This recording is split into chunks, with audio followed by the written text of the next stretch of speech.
That was Gardermoen in Norway, and the weather in Norway was just that little bit too hot for these huge horse-powered engines. Now we move on from Gardermoen to Hockenheim in Germany, the Formula One track with all the wonderful facilities taken over by drag racing for one weekend in the year. It's one of the trickiest tracks on the drag racing European circuit. We're going to find out how everybody coped with it. John, let's just hear before we start the action from FIA Championship promoter Keith Bartlett. So Keith, we're here for round 5 of the championships at Hockenheim in Germany, the Formula One track, a lot different from that one at Gardermoen. Tell us a bit more about it. Yeah, the complete opposite. Here we are at a state-of-the-art facility, holds Formula One Grand Prix. You get an attendance here of 70 or 80,000 people, and all the corporate facilities that go with it. It's completely different, and the teams just love to step up to this level. Well, here we are looking back at the quarterfinals then, and this man, Michael Kagrad, the man who is definitely on a roll now this season, comes out on a bye run. He was the number 1 qualifier here, running 5:33s, Darryl, in qualifying. That's not particularly fast for a top fuel dragster. It's not particularly fast for a top fuel dragster, but it's actually fairly quick for the Hockenheim ring this weekend. The team's having major trouble getting down the track because it can't be prepared in the same way as the other racetracks can, because it is a Formula One track. But Mickey there smokes the tyres. Obviously the team seeing what the track will take. Now they know it won't take that, so he's on into the semi-finals anyway. Okay, well the next pair that came out in the quarterfinals put 2 Canute Soderquist cars against each other. Last year's champ in the Promise car, that's Smack Smith.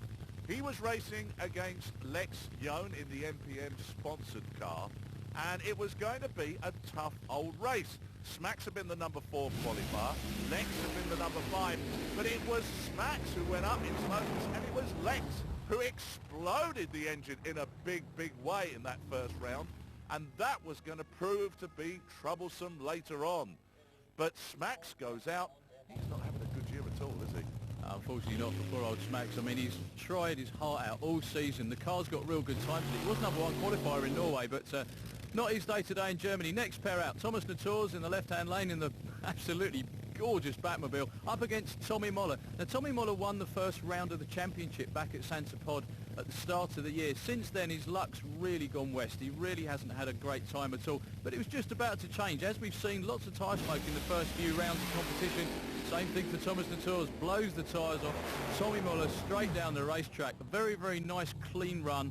No tyre smoke, no engine damage. He'll be happy with that one. Still not a particularly quick time, though. No, not about half a second off the normal pace you'd expect from a top fuel dragster. But as I say, they can't actually glue the racetrack or put rubber on it, mainly because it's a Formula One track, as we said before, John. So last pair, Andy Carter, Joran Pashorka, both looking to make a move in the championship stakes here, but that man again, Andy Carter, had a really tough time in Sweden, a really tough time in Norway.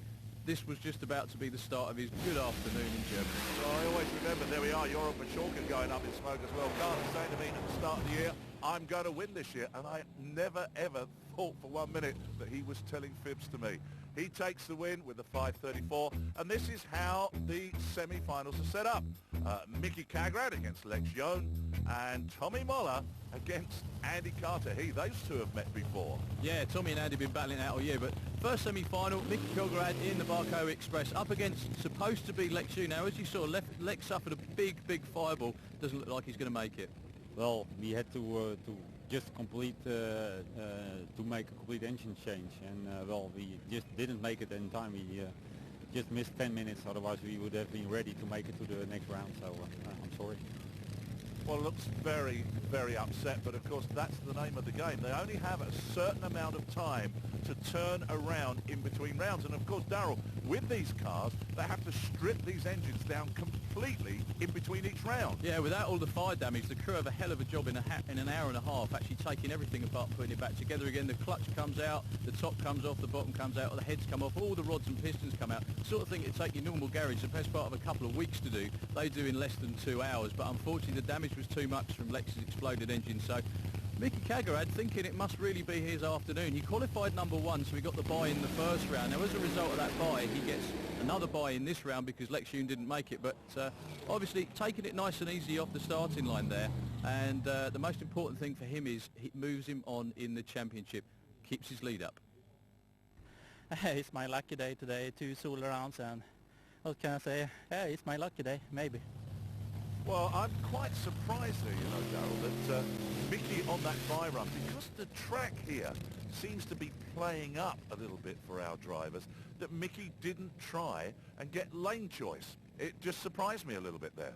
Well, basically with the top fuel car, the most important thing is getting off the starting line. The first 200 or 300 foot are the most critical with regards to getting the racetrack, because once the car's up and running, that's the most important thing. That's what they were doing there. Alan Jackson set the car up to leave the starting line. They've got a good tune-up for the final. That's the most important thing. So on to the other semi-final.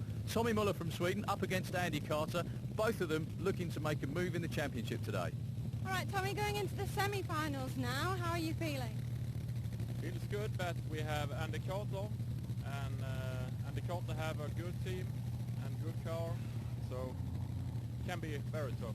We step out up the car a little bit, so we maybe can take him.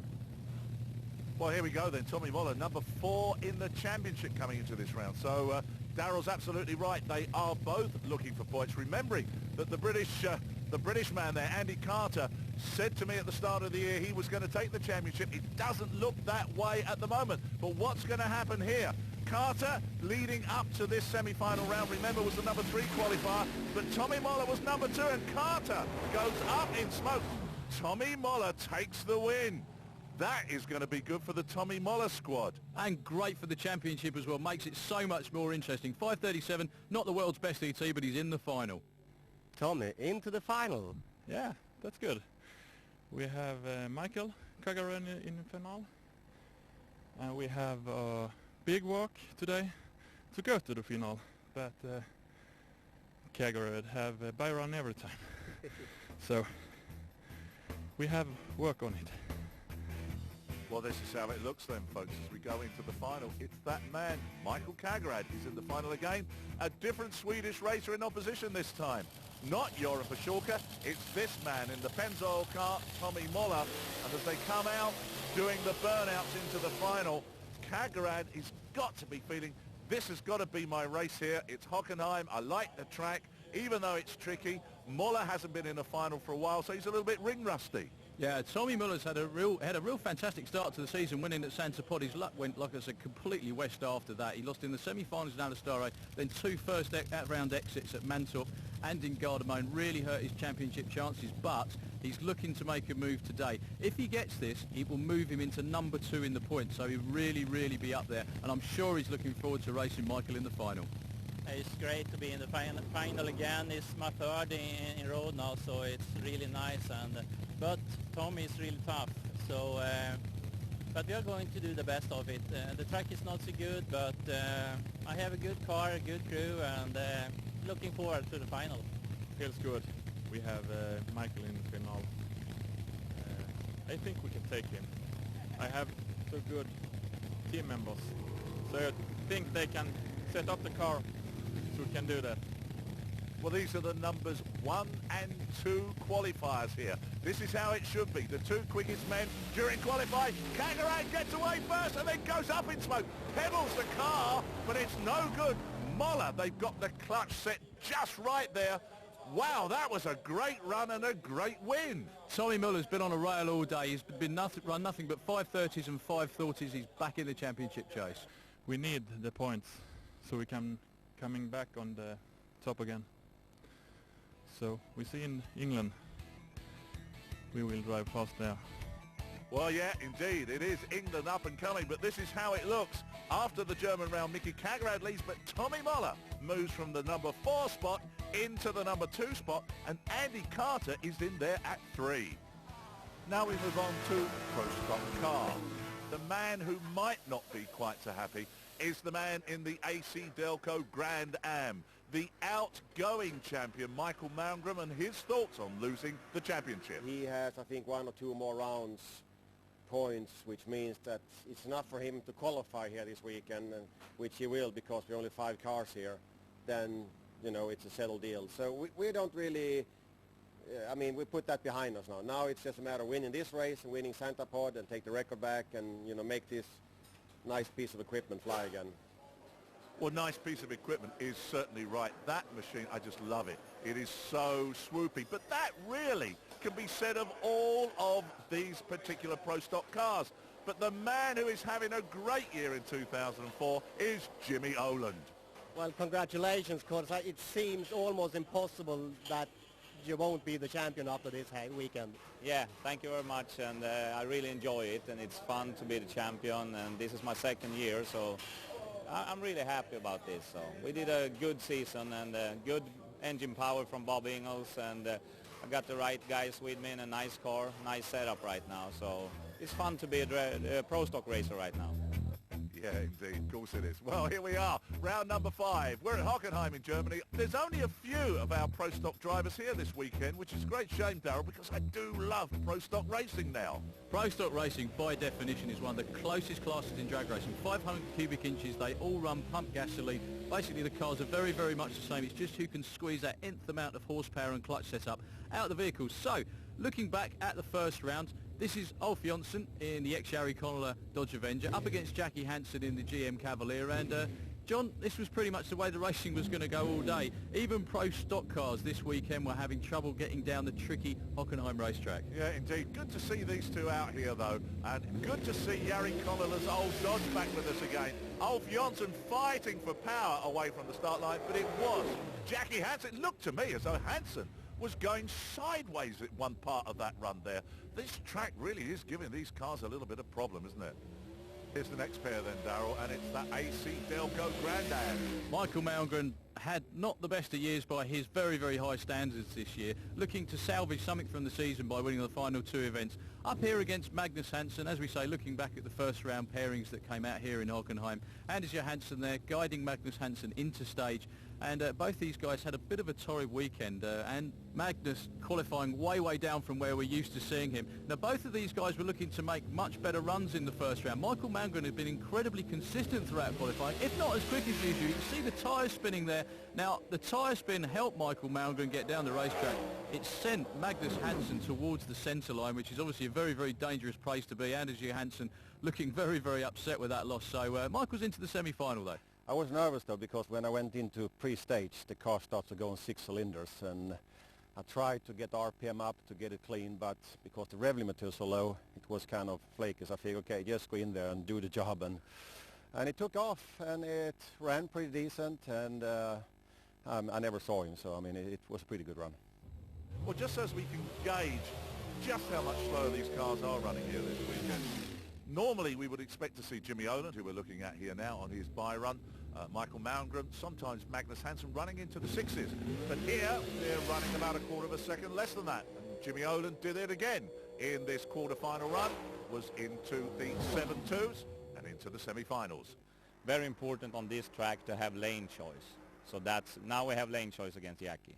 So what we need to do is win that race, of course, and put some good numbers on the scoreboard to see if we can have lane choice in the final. But we got to take Jackie first, and he's hard.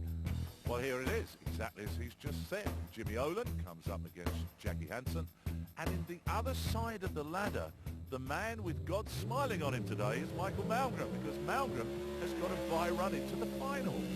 And Michael, no doubt, is going to be going for lane choice. Now, lane choice is going to be particularly important today here at Hockenheim, because everybody seems to be, with a Pro Stock car, favouring the right-hand lane. So they're all trying to stay in that lane. Now, lane choice means that the car or bike with the quickest elapsed time from the previous round gets to choose which lane they want to go down, i.e. potentially giving them an advantage. Most of the tracks on the European circuit really doesn't make much difference which lane you're in, because they're both all very, very well prepared. In Hockenheim, it's thrown them a bit of a curve this weekend, as Michael and everyone's found out. Well, it's pretty okay. I mean, we have a bye run here, and we're going to try to tune the car more for the track here. The track is really, really tricky. I mean, there's no grip at all for us in the starting line, so it's very, very, I mean, you're on the edge where you burn the clutch, so it's real tricky. But we improved to a 27 last run, and hopefully we can improve a little bit more so we can get lane choice to the finals against Jimmy. So it's okay. Quietly confident. Let's watch this run then. You can see the car moving around on the track now. Let's just watch these numbers come up. See how Michael Malmgren does. 7:31. maybe not quite good enough to get lane choice in that all-important final. Here's the other pair of semi-finalists, Darrell. Yeah, Jimmy Oland coming out in the right-hand lane, the favoured right-hand lane, up against Jackie Hansen. As any racer will tell you, though, John, it's the same for everybody. Yeah. The track is exactly the same for everybody. So Jimmy looking to do well here. Yeah, but you notice Jimmy's got into the right-hand lane. Well, there you are, and that, of course, is the favoured lane. Well, it's going to be a tough race. They are running good. They have been running good all weekend, and they put in their number one engine for the last qualifying session, and they are good racers. I mean, the whole team, and Jack is a good driver. He's been doing this for a long time, so I can't take anything for granted. The last two other times we drive against him, he had beat us, but now we will change it. So two different things to watch here for Jimmy Oland, of course. Number one is to beat Jackie Hansen. Number two is to try and get lane choice in that all-important final. Well, lane choice is a bit phrase we've been hearing all day. Oh dear, and Jackie Hansen pulls a huge red light there. He said in his post-race interview before that he was going to be trying too hard. He obviously tried a bit too hard there, and Jimmy goes into the final again. I saw his red light, but I was going for a lane choice, and I couldn't make it. So, well, we got to be put in the left lane, I guess, and, well, maybe we lost the final right here. Well, there you are. Jimmy Oland against Michael Malmgren, and the number of times we've seen that in 2004. Usually it's Jimmy Oland who takes the win, but the twist here is that Oland is in that left-hand lane. Malmgren, of course, quite rightly, has gone for the right-hand lane, which has been producing all the good results this weekend, and he's put Jimmy Oland into the left-hand lane. Well, as Jimmy Oland said, the race could have been lost. Believe it or not, the final could have been lost in the semi-final by losing lane choice. But never, ever, ever count Jimmy Oland out. He won on his spare engine in Norway on a whole shot in the final. He might even do it again. I feel pretty relaxed. I mean, I have no pressure on me. I mean, there's no important points here to gain. I mean, as the championship has already gone, and we will just go for it. And I feel pretty comfortable. I mean, we managed to go down proper all rounds here in the tricky track, and which most other cars didn't. And Jimmy slowed down quite a bit last run, and so did Jackie Hansen, and we still ran 31. So I feel pretty okay for the finals. We tried one thing in the semifinals and it didn't work. I couldn't get the car off the starting line, so we got to go back to some old setup that we had before, and I hope we can run the number again, then we'll be fine. Well, it just throws this final completely wide open here. Jimmy Oland's the man who's been winning all season long. Michael Malmgren is the man who's been the runner-up all season long, and in fact comes into this round in second spot in the championship. How important is start line reaction? I'm not certain, but they seem to be very, very close together. Hey, Darrell, look at this. Absolutely fantastic race. This is what Pro Stock Racing is about. Trademark of the 500 cubic inch door slammers. And as I said, Jimmy Oland, what a season he's having. Does it again on a whole shot. He must be so happy. Which one? Is that the fourth one this year? The fourth one in a row. We lost the final against Michael in Santa Pod, and I decided never lost the final against him again. Yes! That's what a champion looks like. So very, very happy. He is, in his second year in competition, the Pro Stock champion for 2004. Next, it's Top Methanol Funny Car. This is a very difficult track to race on. The race conditions change very much from Friday to Sunday. Getting better all the time, and to know how to set up the clutch and the engines and everything for each run is very, very hard. And I guess I have a lot easier job than the crew have. Round number 5, the party. Hockenheim in Germany. Always a great atmosphere here at this racetrack. Top Methanol Funny Car. We're going to see some great racing here today, aren't we? We've seen some fantastic racing already this season in Top Methanol Funny Car. There is nothing between Ulf Leanders and Urs Erbacher throughout the whole of this season, so it could be anyone's season and anyone's race this weekend as well here in Germany. But looking back at the first round, Nicholas Anderson comes up against that man, Ulf Leanders, in the Ford Mondeo. So both of them up into stage now. They've both had fairly average weekends by their accounts so far. Yorkie just bangs the car, says, "Oh, go for it. We need the round win." They need the points. They need the win this weekend as well, John. Yeah, indeed. Well, this is how it turned out, because it was Ulf Leanders who took the win here. They qualified about a quarter of a second apart. And although Nicholas Anderson got away first, Leanders took the win. Look at that, very, very close. It just really amplifies what you've just said. A 6.05 to a 6.17. top methanol funny car is just so close. It was a shaky, ugly run. Shook hard on first gear and shook pretty hard on second gear. I saw Nicholas out of the window first and second gear. Then on third gear I passed him. I don't know what he had, what problems he had, but we won, and that's what's important right now. It could almost be describing me, couldn't it? An ugly run. Well, here we go. The other pair that came out here to contest the place in the semi-finals put Germany's Jürgen Nagel with his Camaro, but he comes up against the Pontiac Firebird of Urs Urbacher. Now, in qualifying, Nagel was the number 5 qualifier, Urbacher the number 2, and between them on their qualifying times, there was almost 2 seconds. So Jürgen Nagel tried to do something here. It wasn't going to happen. Urs Urbacher just says, hey, look, I'm the outgoing champion. I want that championship back in 2004. And he took a very, very comfortable win. And also, he managed to run low ET of the first round at 5.95. Great run for Urs. Okay, Urs, how about that one? That was a really good one. I'm happy. So next round we have a bye run, so we are in the final now. Oh, you get straight through now? Yes, this was a 5-car field, and the second one have in the second round a bye run, so we are really happy. Well, there you are. Happiness is Urs Urbacher's shape, and he is the lucky man who gets the bye run into the final. Another man who came out in the quarterfinals on a bye run was Leif Andreasen. Now, remember that Leif was our number 1 qualifier here.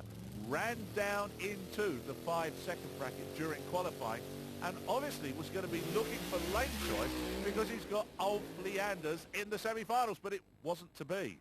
Went perilously close to that centre line, and he had to pull out of the run and just cruise through with an 8.30. So this is how it looks in the semi-finals. Leif Andreasen meets Ulf Leanders, and on the other side of the ladder, that very lucky man, Urs Urbacher, goes through on a bye run. Yeah, Leif Andreasen had a real good weekend up to that point. That was the first time they had any problems getting down the racetrack. The crew really got a handle on it that weekend. And coming up against Ulf Leanders, both of these two guys from Sweden, both come a long way to race this weekend, and this should be a really, really good one. Now, both these teams have got absolutely top-notch equipment. Both run very, very fast. Let's see what Ulf thinks. We had an ugly one against Nicholas, but the car is pretty consistent. It shakes like hell on first and second gear, but not much you can do on this racetrack. Now we're going up against Andreas, and we know he's very, very fast, and we're going to try our very best to beat him. Well, there you are. It's that word again, ugly, for the track here. And Jürgen Leanders just holding his brother on the line. That little bit of psychology there, just geeing him up. Come on, you've got to go for this. Remember, of course, Leif Andreasen was the number 1 qualifier here. Start line reactions are going to be all important. The one who can react as close to .000 as possible, but it's not going to be Leif Andreasen's race. Ulf Leanders takes a great win there. Leif Andreasen went up in smoke. But this is really good for our sponsors, Ironcad, and everyone else, the team members, my brother, everyone who support us. Now we know in the worst scenario we are about 20 points after Urs and before England race, and this is really good. I'm really happy. It's really a relief. This is such a critical weekend here for Top Methanol Funny Car. Urs Urbacher now looking for lane choice. We've just watched Ulf Leanders run a 6.0. Can Urbacher run quicker than that? And of course, Leanders is only leading Urbacher by a few points in the championship. Louise managed to catch up with Urbacher in the far-out road as he was getting ready to run. Okay, in the semi-finals, what are your expectations for this race? Yeah, it's really great for us, right? The semi-finals you have a bye run, so I need only to make a good time, so I have the lane choice on the final. Well, here we go then. Urbacher looking for that all-important lane choice, and as he's come into this round on a bye run, Darrell, he's automatically put himself into that right-hand lane, which seems to be the most favoured lane. Certainly does this afternoon for almost all the race cars here at Hockenheim this weekend. Now, Urs is going to be going for it on this one. What the crew are going to do, they're going to step up the clutch, they're going to step up the power just to see what the track will take. At the same time, they don't want to give it too much because they want to make sure that they're in the good lane in the final. As you can see, a bit of tyre spin there, almost straight down the lane, which hasn't been a trademark of many runs here at Hockenheim this weekend. Very, very good run for us. A 6 flat. He gets lane choice by 1/100th of a second. That's 1/100th of a second quicker than Ulf Leanders ran in his semi-final. So, number 1 and 2 in the championship, the top protagonists are into the final in Hockenheim. This is going to be one good race, John. Yeah, indeed. And of course, Zerbacher has that all-important lane choice. It's going to be a very, very exciting final. So here we are. We get ready here at Hockenheim, the two cars coming, they're towed round from what is the main straight in the actual Formula One track. We're using the pits here at Hockenheim this weekend, where normally they'd be full of Formula One cars, and our top fuelers and our top methanol funny cars are inhabiting the pits that would normally see people of the likes of Michael Schumacher in them. Anyway, here we come, out for this all-important final. Remember, as we've only got one more round to go after this, this is the round which I think is going to decide the championship in 2004. Zerbacher against Leanders. Zerbacher has that all-important lane choice, but to me, it's a strange thing here, because what he's done is put Leanders in the right-hand lane. Yes, it's really good why we are fast and we have lane choice, so I can say where I want to drive, and I think we can make it then and win the final. This is the third final in 3 races, and I can't ask for so much more than that. And we're going up against Urs. It's been running consistent low 6.0 and high 590s the whole weekend, and so are we. So we're going into the final with good expectations, and really hope to win this. Daryl, I'm really shocked. Why, oh why, has he put the Ironclad car in that right-hand lane? That doesn't make sense to me. Well, what can happen is some cars go down first. If there's any oil or any problems in one lane, they've got the choice. That's their prerogative by running a quicker route. On the lights, and Ulf Leanders goes straight sideways. Zerbacher, well, you do have to wonder why he picked that lane, because he blew the tyres off as soon as he hit the throttle. But I think Ulf Leanders is pleased to be going home with the car in one piece after that race. Absolutely fantastic tyre-smoking run for Urs, but as you can see, Jorgen there, a bit upset about that, but as they get to go all the way back to Sweden with the car in one piece, and Urs takes his lead back in the championship. Congratulations. Tell us about that one. Thank you very much. It was a really wide one. I smoked the tires in the first gear really bad, so I think I need to click it off, but then I don't see Ulf, so I know he's behind me, so I shift in the second. It's still smoking in the third gear, and smoke the tires like the finish line. I think I go over with 300 kilometers an hour with smoking tires or something. But I win. That's great. I got the report. It was a wild ride for both of you, actually. Yeah, it was, for the spectators was great. For us was dangerous. But I win. That's the important thing. Well, that's 6:45 taking the win in top methanol funny car. Extraordinary stuff. And it's the fortunes have now changed, of course. Zerbacher, as Daryl said, has climbed to the top of the pile. One more round to go at Santa Pod. Coming up, it's top methanol dragster. The man who has been contesting against Dave Wilson 2003 and 2004 is Germany's Peter Schöffer. He won here last year, but already I get the feeling that he thinks the championship has eluded him for the second year in a row. Oh, Katastrophe, Katastrophe. So wie bei McLaren in der Formel 1. Nee, ist nicht so tolle. Also, Dave Wilson ist ja eigentlich mehr oder weniger schon fast Champion, würde ich sagen. Aber verdienter Champion. Round number 5, we're at Hockenheim in Germany. It's always a shame to me that top methanol dragster, only 3 cars involved here at Hockenheim. I'd love to see a lot more, because the racing's always so close. You can't get more fantastically close racing than in top methanol dragster. I mean, every time these cars come out and run, they all run so close together. There's not even a cigarette paper between them. They are that close most of the time. But hey, it's still racing, it's still good fun, and there's still a championship to be won. So Dave Wilson in the American Car Imports Racing Oh, Silverline, PlayStation, Cast 1000, so many sponsors on that car. He needs to be getting a longer car almost. Up against hometown boy, Peter Schofer from Germany, being backed up in front of the crowd here in Hockenheim. Now, both of these guys didn't have quite such a good time in qualifying. It's very, very rare to see Dave Wilson and Peter Schofer not number one qualifier. In fact, I can't actually remember the last time that's happened. No. Can you, John? No, you're so right. And to see these two coming out to battle for a place in the final is quite unusual, because we normally see these two coming out in the final. Now, during qualifying, Dave Wilson was the number 3 qualifier. He ran a 5.75. Peter Schofer just 0.06 of a second behind him at a 5.81. And my feelings here, Darrell, is that if Dave Wilson wins this first round, he is definitely going to be the champion in 2004. Yeah, he wants to repeat so badly, and you're dead right, John. If he wins this race, he gets there, and at the moment, he's absolutely train-lengthing Peter Schofer. Fantastic run for the ACI Racing squad. As you can see, hugs and kisses all round. That's Team Principal Tony Coco and hugging everyone. Dave's the champion. I've no idea what it ran. We got there first. That was all we were interested in. We needed that for the championship. Here is Rob Turner, remembering that suddenly things for the Netcall Telecom car are looking so very good. Rob was our number 1 qualifier here, Darrell, and he's obviously going to be looking to shoot at that 5.7 that Dave Wilson has just run, so he can get lane choice in the final. Yeah, Dave Wilson with his quickest run of the weekend at 5.73, but this is the Rob Turner of old. This is the Rob that we know and love. Absolutely wiping the floor with the competition. Out there at number 1 in qualifying. He gets the buy into the final in the right-hand lane, the favoured right-hand lane, we have to say, at Hockenheim this weekend.